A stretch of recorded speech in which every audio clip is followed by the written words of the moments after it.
종교개혁 498주년이 되는 날입니다.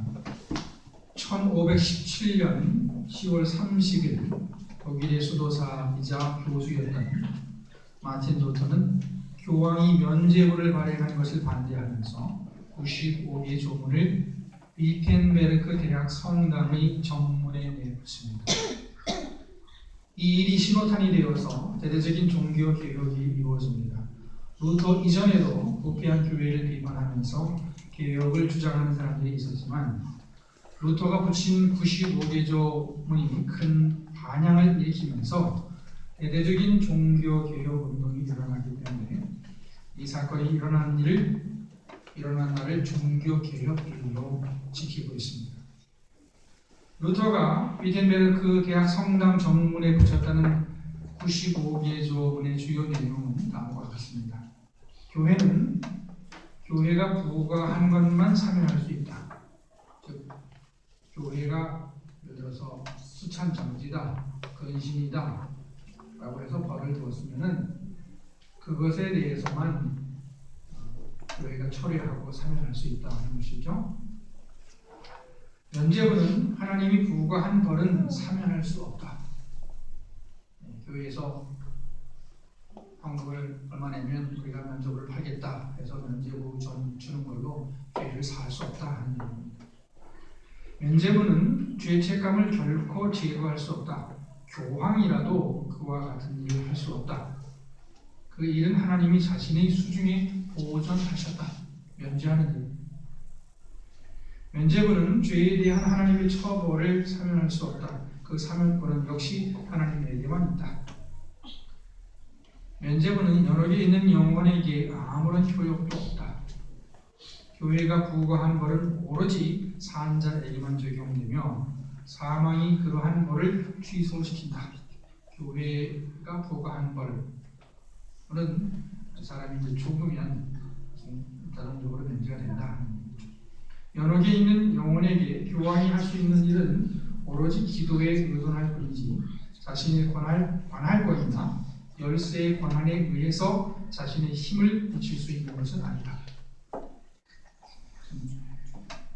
교황이 여러 개의 무슨 열쇠를 가지고 풀어줄 수 있다라고 말할 것 같습니다. 그래서 그럴 수 없다라고 얘기한 것이죠. 참으로 회개하는 신자라면 면죄부와는 상관없이 하나님으로부터 이미 용서를 받은 것이며 면죄부는 필요치 않다. 그리스도께서는 이러한 참된 회개를 요구하신다라고 하는 95개 조에 달하는 조문, 반박문을 성당에다가 붙였습니다. 그 성당이 붙였다는 그 조문을 보면은 물론 이제 연옥에 관한 이야기는 우리가 인정할 수 없겠습니다만 당연한 이야기만 하고 있습니다. 하지만 이 대자보는 당시 막강한 권력을 가지고 있었던 교황을 정면으로 비판한 것이기 때문에 파장이 엄청나게 컸습니다. 루터가 종교개혁을 할 수 있었던 힘은 성경 연구에 있었습니다. 루터는 성경 연구를 통해서 교황의 잘못을 확인할 수 있었고 또 확신할 수 있었습니다. 루터와 다른 종교 개혁자들이 강조한 5가지 표어가 있습니다. 첫째는 뭐냐면 오직 성령, 둘째 오직 그리스도, 셋째 오직 은혜, 넷째 오직 믿음, 그리고 다섯째는 오직 하나님께 영광입니다. 교회의 전통보다는 성령이 중요하다는 것입니다. 사람은 자기의 노력이 아닌 예수 그리스도를 통해서 구원받는다는 것입니다. 구원받게 되는 것은 면죄부를 사거나 어떤 공적을 쌓아서 되는 것이 아니라 오직 하나님의 은혜라는 것입니다. 하나님의 은혜를 받을 수 있는 방법은 오직 믿음이라는 것입니다. 성직자나 기타 사람이 아닌 오직 하나님께만 영광을 돌려야 한다 하는 것입니다. 오직 믿음이라고 했는데요. 믿음은 우리 그리스도인들에게 있어서 가장 기본적이면서도 가장 중요한 덕목입니다. 사도 바울은 고린도전서 13장 말씀에서 믿음, 소망, 사랑 이 세 가지는 항상 있을 것이다 라고 했습니다. 또한 바울은 데살로니가 교회를 칭찬할 때도 그들의 믿음과 소망과 사랑을 칭찬했습니다. 바울은 말하자면 기독교를 믿음, 소망, 사랑이라고 말한다고 할 수가 있겠습니다. 그렇다면 믿음은 무엇이며 믿음으로 산 사람들은 어떤 사람들이었습니까? 오늘 읽은 말씀은 믿음을 정의하고 있습니다. 믿음은 이런 것이다 라고 정의를 하고 있습니다. 믿음은 바라는 것들의 실상이고 보이지 않는 것들의 증거니 선진들이 이로써 증거를 얻었는다. 믿음으로 모든 세계가 하나님의 말씀으로 지어진 줄 우리가 아나니 보이는 것은 나타난 것으로 말미암아 된 것이 아닙니다. 이 말씀이 정의한 믿음은 한마디로 볼 수 없는 것을 볼 수 있는 능력입니다. 세상에는 볼 수 있는 것도 있지만 볼 수 없는 것도 있습니다. 존재하지만 볼 수 없는 것도 있습니다. 어떻게 보면 볼 수 없는 것이 더 중요하다고 할 수도 있습니다. 예를 들어서 공기가 있지만은 보이지 않습니다. 공기는 산소와 질소와 기타 기체로 구성되어 있다고 합니다. 그러나 보이지는 않습니다. 그러면서도 우리에게 미치는 영향은 대단합니다. 공기가 좋은데 산다는 것은 건강에 직접적인 영향을 미치고 나쁜 데 살면 직접적인 영향을 받게 됩니다. 전기도 그렇죠. 전선에는 전기가 흐릅니다. 그렇지만 보이지 않습니다. 그리고 공기와 마찬가지로 전기도 영향력이 대단합니다. 사랑도 마찬가지죠. 어떤 물리적인 것뿐 아니라 추상적인 사랑도 마찬가지입니다. 부모가 자식을 사랑하는 것은 눈으로 볼 수 없습니다. 물론 가늠할 수는 있겠습니다만 사랑이라는 것은 눈에 보이는 물질이 아닙니다. 그러나 부모 사랑은 자식에게 지대한 영향을 미칩니다. 성경이 말하는 믿음은 보이지 않는 하나님을 볼 수 있는 능력이고 하나님이 하시는 일을 볼 수 있는 능력입니다. 혹시 여러분 중에서 하나님을 보신 분이 계신가요? 하나님 보신 분? 하나님을 다 믿는 분들인데 하나님 못 보셨어요 아직? 아마 없으셨거든요. 본 분이 있다고 하면은 거짓말을 하거나 오해하시는 분입니다. 아니면 어린아이 같은 분입니다. 며칠 전에 우리 김현희 집사님 아들 괜찮군이죠. 중상층에서 달력을 보고 있었습니다. 내년도 달력. 제가 아직 달력을 주지 못했는데 달력에 예수님 그림이 나오잖아요. 그리고 괜찮이가 뭐라고 하냐면 하나님이 뭐뭐 하시는 거야. 그래서 애들한테 얘기를 해주더라고요. 하나님이 배에 타신 거야. 하나님이 뭐 하신 거야. 그래서 예수님을 하나님이라는 말로 대체해서 아이가 설명해 주는 것을 듣고서 원장님에게 믿음이 좀 있나 보다 그런 생각을 했습니다. 또 며칠 전에는 임건희 집사님의 조카 성주, 김성주라는 아니죠? 성주, 김성주 맞죠? 그 아이가 저를 보고서 동네에서 그러는 거예요. 예수님! 그러면서 또 쳐먹어요. 목사님이 아니라 예수님이라는 거죠. 아이들은 그림 속의 예수님을 보고 하나님이라고 할 수 있고요. 또 목사를 보고서 예수님이라고 할 수 있습니다. 그러나 하나님은 눈에 보이시는 분이 아닙니다. 그러나 우리는 하나님의 이름을 부르고 하나님께 예배를 드리고 하나님께 기도를 드립니다. 그리고 하나님께서 역사하신다고 말합니다. 이렇게 우리가 예배하고 기도하고 또 하나님께서 역사하신다고 고백할 수 있는 것은 우리에게 믿음이 있기 때문입니다. 우리가 믿음으로 하나님을 느끼고 보기 때문입니다. 어떤 사람이 믿음이 있다고 할 때는 기본적으로 그 사람에게 눈에 보이지 않는 하나님이 존재하신다는 기본적 믿음이 있다는 것을 말합니다. 기본적이라고 해서 하찮다는 것은 아닙니다. 기본적인 것이라는 말은 오히려 중요하다는 뜻입니다. 믿음은 눈에 보이지 않는 하나님이 존재하신다는 것을 인정하는 마음 혹은 확신입니다. 또 믿음은 하나님이 전능하신다는 사실을 인정하고 기대하는 것입니다. 우리 한국교회에서 오랫동안 강조되어 온 것이 바로 믿음의 능력입니다. 성경은 믿음의 능력이 나타난 많은 이야기들을 우리에게 들려주고 있습니다. 이스라엘 백성이 홍해를 건널 수 있었던 것은 물론 하나님의 은혜였지만은 모세의 믿음과도 무관치 않습니다. 이스라엘 백성이 애굽에서 탈출하는 과정에서 홍해 앞에 서게 됐을 때 그들은 모두 좌절하고 절망했습니다. 그러나 모세는 담대하게 이스라엘 백성들에게 다음과 같이 말합니다. 너희는 두려워하지 말고 가만히 서서 여호와께서 오늘 너희를 위하여 행하시는 구원을 보라. 너희가 오늘 본 애굽 사람을 영원히 다시 보지 아니하리라. 여호와께서 너희를 위하여 싸우시리니 너희는 가만히 있을지니라. 이스라엘은 절망적 상황에 있었습니다. 주위에는 애굽 군대가 쫓아오고 있었고 앞에는 홍해가 가로막고 있었습니다. 진퇴양난이었습니다. 사면초가였습니다. 그래서 이스라엘 백성들은 하나님과 모세를 원망했습니다. 애굽에 매장지가 없어서 여기서 죽게 하느냐고 원망했습니다. 그러나 이런 절박한 상황에서도 모세는 담대하게 믿음의 고백을 할 수 있었습니다. 그것은 그에게 믿음이 있었기 때문입니다. 모세는 시내산에서 떨기나무 불 가운데 나타난 하나님을 만났고 유월절을 통해서 하나님께서 역사하시는 것을 보았습니다.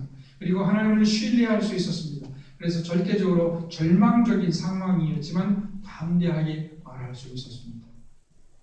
하나님께서 어떻게 이스라엘을 구원하실지 구체적으로 몰랐지만 구원하실 것만은 확실했기 때문에 이스라엘 백성에게 가만히 있으라고 말할 수 있었던 것입니다. 예수님은 믿음의 능력으로 많은 사람들을 일으키셨습니다. 그 중에서도 예수님께서 죽은 나사로를 살리신 사건은 믿음의 능력이 어느 정도인지를 잘 보여주고 있습니다. 예수님은 나사로가 죽었다는 사실을 아셨습니다. 그러나 자기가 나사로를 살릴 수 있다는 사실을 또 믿으셨습니다. 그래서 예수님은 나사로의 무덤 앞에 서서 그에게 나오라고 담대하게 말씀하실 수 있었습니다. 베드로와 요한이 성전 미문에 앉았던 한 장애인을 고칠 수 있었던 것은 그들에게 믿음이 있었기 때문입니다. 베드로와 요한은 구걸하던 장애인을 보았습니다. 그가 예수님의 능력으로 일어날 수 있다는 확신을 가졌습니다. 그리고 담대히 명령할 수 있었습니다. 은과 금은 내게 없지만 내게 있는 것으로 내게 준다. 나사렛 예수 그리스도의 이름으로 걸으라 하고 명령할 수 있었습니다. 그렇게 말할 수 있었던 것은 그에게 믿음이 있었기 때문입니다.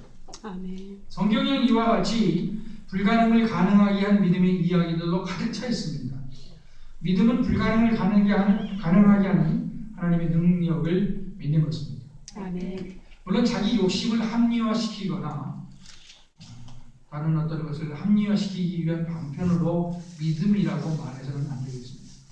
그러나 분명히 믿음은 불가능을 가능케 하는 하나님의 능력을 믿는 것입니다. 또 믿음은 예수님이 나의 죄를 대신해 지시고 십자가에 죽으시고 또 부활하셨다는 사실을 믿는 것입니다. 아멘. 예수님이 죄인을 위해서 대신 죽으셨다는 사실을 과학적으로 증명할 길은 없습니다.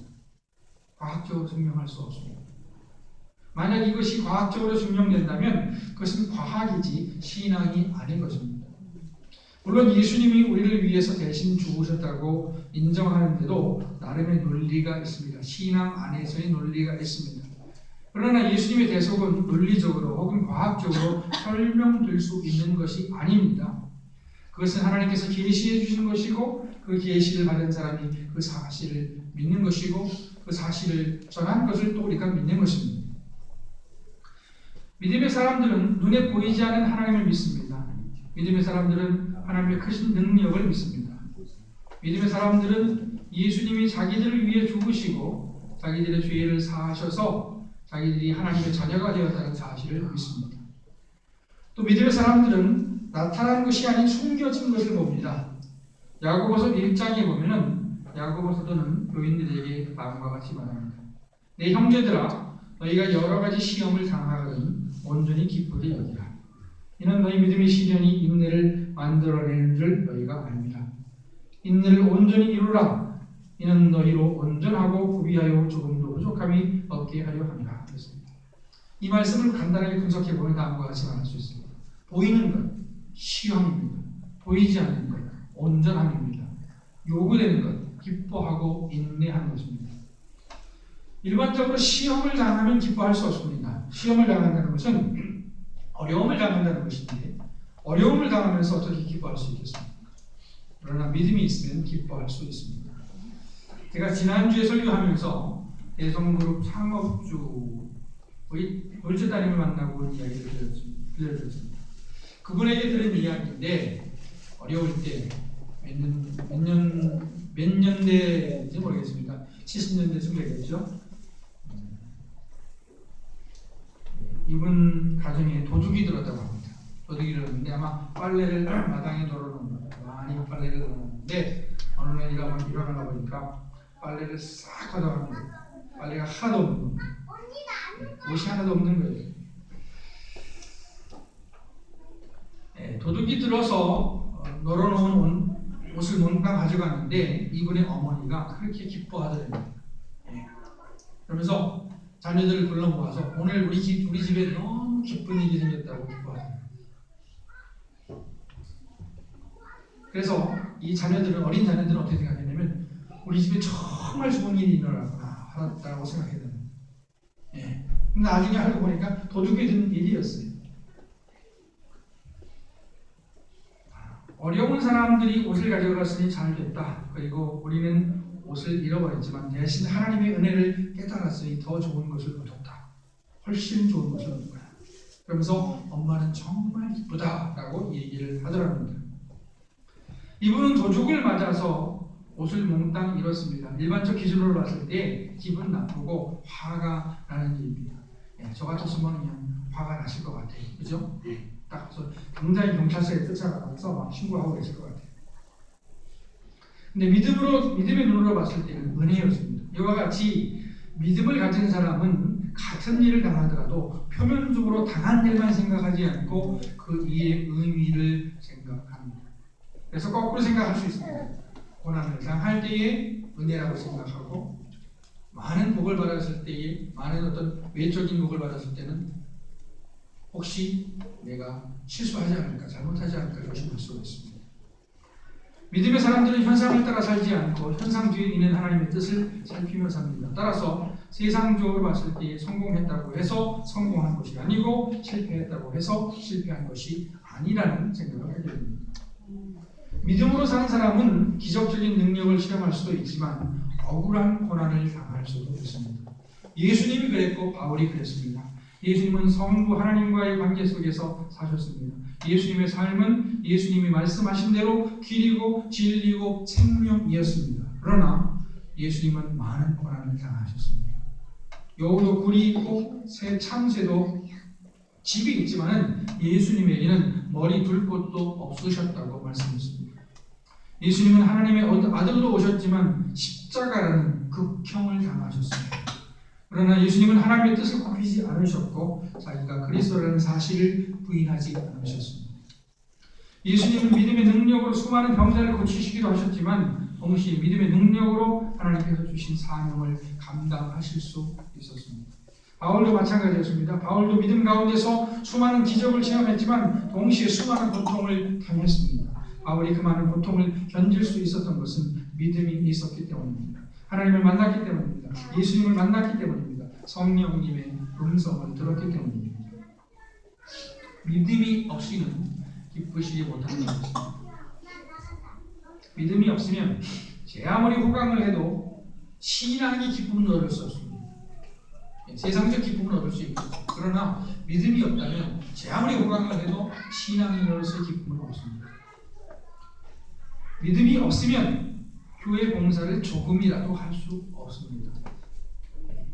믿음이 없으면 사실은 교회 발도 들일 수가 없습니다. 믿음이 없으면 형제를 예수 안에서 사랑할 수 없습니다. 손양원 목사님이나 주기철 목사님 같은 분들이 원수를 대할 때 그 원수를 미워하지 않고 사랑할 수 있었던 것은 믿음의 능력이었습니다. 믿음을 위해서 기도해야겠습니다. 우리에게 믿음을 달라고 기도해야겠습니다. 하나님께서 우리에게 믿음을 주시길 바랍니다. 믿음이 저와 여러분의 기도 제목이 되고 소망이 되기를 바랍니다. 아멘. 믿음 안에서 우리 주의 한 교회가 서로 사랑하기를 원합니다. 아멘. 기도하시겠습니다.